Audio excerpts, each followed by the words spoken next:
Eric, with the Athens Messenger, big for you, especially as someone coming off the bench and in such an important game for the whole community, this rivalry. What does it just mean for you to kind of produce in this way, especially in your time?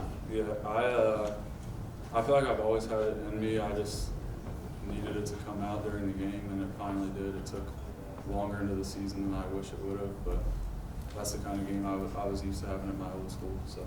And then kind of just overall, what was the atmosphere like today? Just what was it was game? Awesome. Like just this game and the Akron game, our last two home games, everybody's really come out and showed big time support. So it was great. Logan Emerson Post, your guys' last two games in the combo, you beat the Max number 1 and number 2. What has kind of clicked for this team overall in the last 2 weeks? I would say just the togetherness. Obviously, we lost Tuesday. We wanted to win, but going forward now, like the same momentum we have at home, we have an amazing crowd like we did tonight and stuff like that. We know to go forward and reach that next step. We know we gotta carry that to the road too. We know we gotta handle business the next game Tuesday against Eastern. And I will also say just everybody simply believing in playing defense. And having each other's back. Even when things get kind of dark. After the first media, it didn't look so well for us, but at the same time, we stayed together, and I think that's why we were able to win tonight. Bobby Keene with the Post. Where you've been a part of a couple games in this rivalry so far. Just kind of what does it mean every time you guys beat this team, and where does this win rank among the other times that you guys beat Miami? I think it definitely means a lot. It's kind of funny because my high school coach, he went to Miami, he played basketball there. And then Wolfolk is one of my high school teammates I graduated with, so it kind of was like a different type of like personal, feelings for me. I just wanted to get it so bad, especially playing against somebody I've known my whole life and stuff like that. So I would say this win probably ranks number 1 for sure because it's the most recent one, and also we needed this win today very big too. So we all stepped up and stayed together, and we got it today. Vic, an efficient night for you shooting, but also for AJ, who's 5'6" inside the arc. Just what was working so well as a unit down low, and how were you guys able to find so much success in the paint? I just think we've been putting like a big emphasis on just being strong, like in our post groups at practice and stuff, just fighting through contact. And I think it showed today. So. Andrew Moore with WUB. Miami came in best three-point shooting team in the MAC. You guys hold them to 28% today. How big was that in this win? It was really big. Having a guy like Cam Craft, who we know is very capable of, getting hot at any given moment.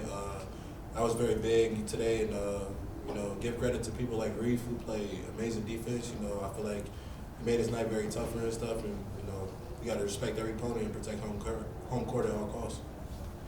Grant Keeper, WUB Elmore. After A.J. Brown went down, you started to come in, play a lot more minutes, played a number of different roles. Just how good did it feel to get out there and be a huge reason why you guys won this game?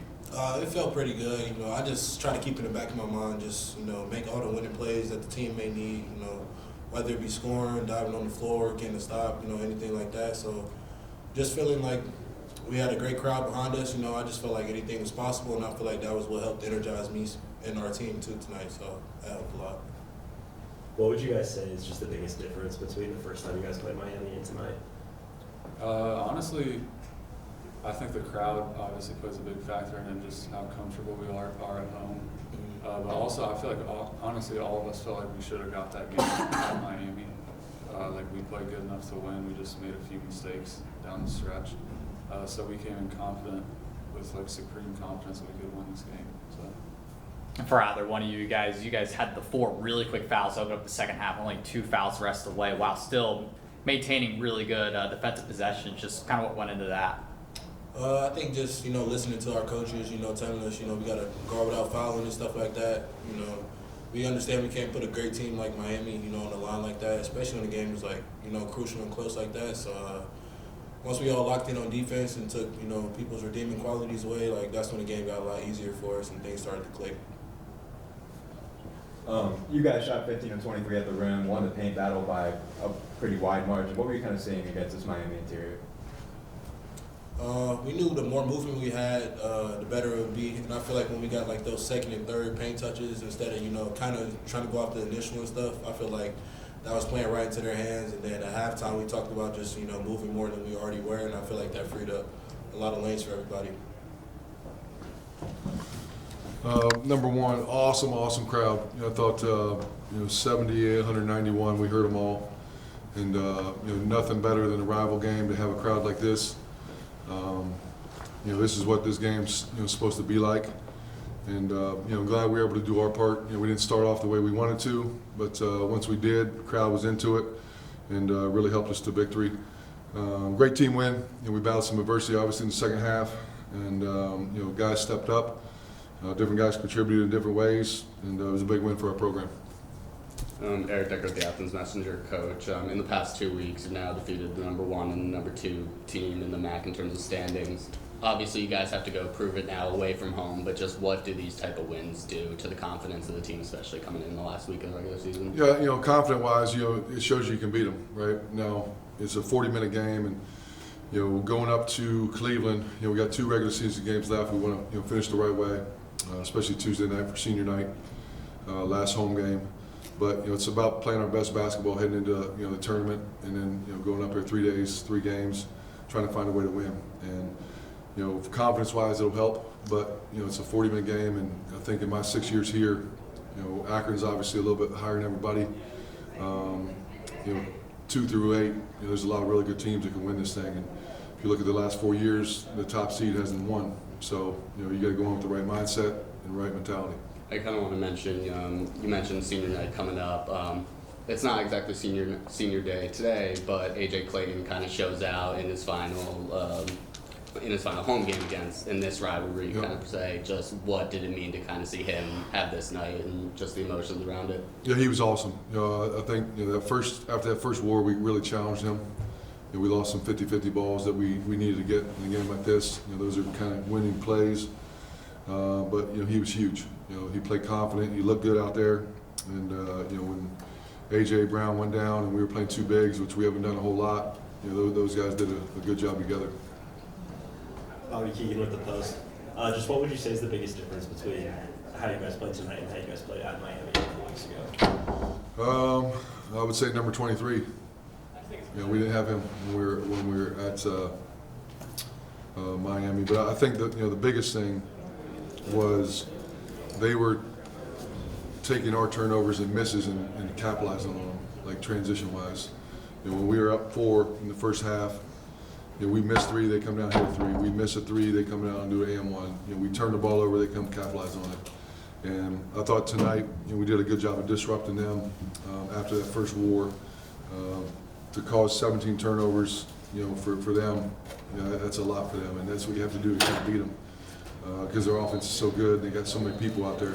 So I think that was a big part of it as well. Andrew Bowie at WB. Miami was the number 1 field goal percentage team, number 1 3-point shooting team in the league. You guys holding the pretty low numbers today. Just what did you make of the overall defensive performance, stopping them? Yeah, like I said, after that first war, it was 10-4. After the first 4 minutes, and they set the tone with how the game was going to go, and we did a good job flipping around. Our bench, I thought, was really good. AJ Sheldon, Elmore, and Vic gave us big minutes. Towards the end, Reeve made some big-time defensive plays there with some steals. But it was just a great team win for us, and we got to keep building on it. Logan Evans, the Post. Big-time outing underneath the basket for you guys today. Won the paint scoring margin by quite a bit. What can you tell us about what you guys are seeing against the Miami interior today? Yeah, every game we go into, we preach post touches, paint touches, and Akron we did that. Western Michigan we didn't do that. Tonight we did it. So it's got to be constant and consistent DNA of what we do. There were some times where Vic was floating and we were like, hey, post up, big fella, we're throwing you the ball. And we liked our advantage down there, and even if they double teamed, right, just to try to create some more offense out of it. But in that stretch, he was really, really good. And Clayton was more aggressive down there, and even our guards driving the post, Pav, does a good job of that. So that's a big part of what we're doing. I kind of want to mention Elijah, even though he does still have productive minutes, 4 turnovers, kind of limited in overall minutes. Just what does this kind of game do for him in terms of the future, kind of having these tough moments sort of in these games? Yeah, he had some good stretches tonight. He was in there throwing up at halftime. You saw him with, I think, with a winter jacket on it. He wasn't feeling very well, and to have our other guys step up, you know, Sharif played 37 minutes, Pav played 38. You know, it's not normal for us. But you know, with AJ Brown going down, with Elijah not feeling well, you know, we needed guys to step up and give us a little bit more, and they did that. But Elijah was good in the minutes that he gave us. Grant Keeper, WAUB. Vic came in here and mentioned that, last time felt like you guys should have won that last game. Felt like it was there for the taking. How much did that add into the game today? Yeah, I mean, we had a chance. You know, we dug ourselves a big hole. We got off to a good start there. Got down 12, I think, with 6, 7, 8 minutes to go. Fought back to have a layup at the end that we missed. But our guys never quit. You know, they battle, they fight, they scratch, they claw, and they always believe. I thought this game we were obviously more controlled than game one, but there were multiple games this year we felt like we let slip away. And to come out with a win, in this type of game, this rivalry, was big. How we played the last 36 minutes. Now that obviously it's March, you move into some of the bigger games of the year. Is there anything that you tell your team differently are they coming to these games compared to ones earlier in the year? Well, you have to have an urgency every single game, especially your seniors. You're guaranteed 120 minutes, right? Three games left because we'll get one up in Cleveland. But you have to come out with an urgency. You got to play desperate. You can't let the other team come in and play hard at you. And the last 2 home games we've done that. In the away game they did that. So for us it's just coming out with an urgency. Understand it's a 2-game season. We're still fighting to get a good seed. Heading into March, next, I guess it is March, but going into the conference tournament, you want to be playing your best basketball. So we got 1 game at home, 1 game away, and we got to finish strong. What can you tell us about the status of AJ Brown? Didn't look good. Not real sure. We'll see how it reacts tomorrow. I'm sure he'll see the doctor afterwards here. Get some treatment and see where it goes. As someone who's been a part of several different generations of this rivalry, just how would you describe Just call me old. How would you describe the current status of this matchup and how it's kind of evolved over the years?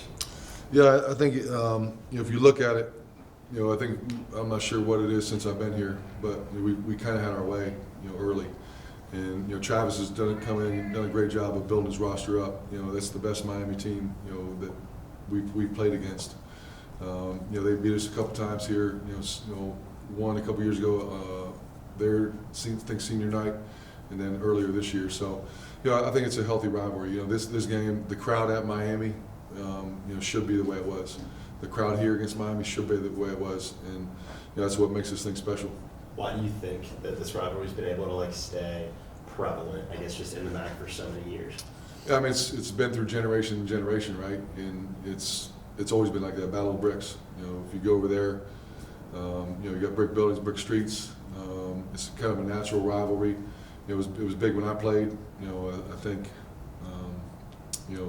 when I played, there were some really good Miami teams. Some guys I still talk to this day. Saw Wally, Zerbeck when we were up there. But it means something. It means something to a lot of people. I had a text from somebody who drove up from Austin, Texas, just to see this game. So it means something to a lot of people.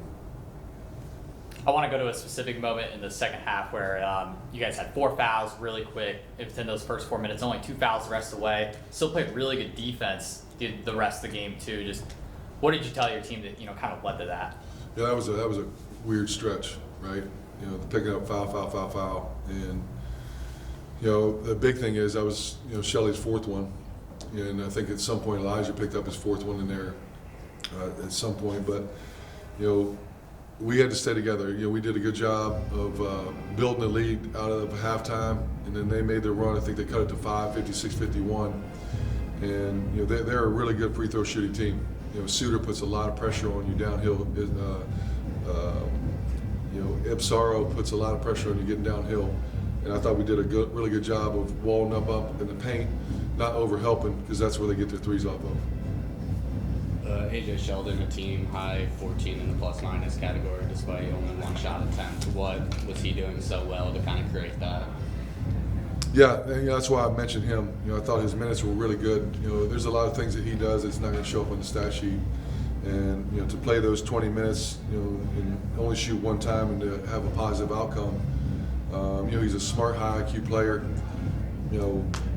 Since Aiden's been down, AJ went down. We're playing him at the 4.